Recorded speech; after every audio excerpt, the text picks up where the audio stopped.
I have a Japanese maple that was heavily damaged by a deer scraping its horns. What do I need to do to help it recover? Fertilize? Wrap? Help? And this is Barbara from Columbus, Ohio. So what do you think about that one? Well, deer are such a problem in the landscape. Oh, they're a problem really here for are. sure. Yeah.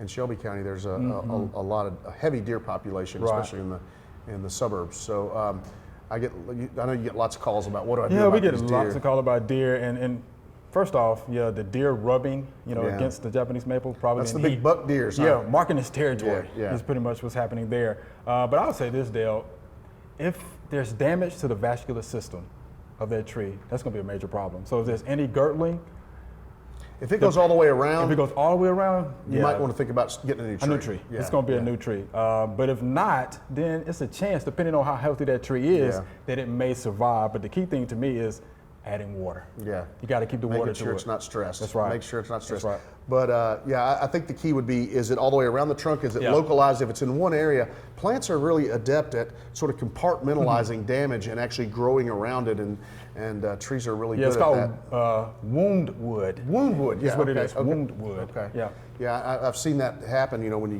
get like even with a lightning strike or something I've that seen peels that bark back and then it heals right back over. So if it's minimal, I think it's going to be okay. But if not, if it's all the way around, it's so gonna be the extent of the damage, maybe they should send a photo into the extension office. Yeah, it'd be good to to see that picture. But I definitely wouldn't fertilize. I would keep the water. I'll just push the water to it, and I wouldn't worry about a wrap either.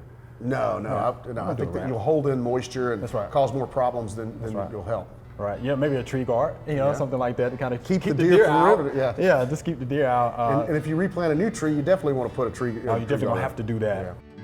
We hope you loved the video. We would love for you to ask more questions. Be sure to leave those questions in your comments.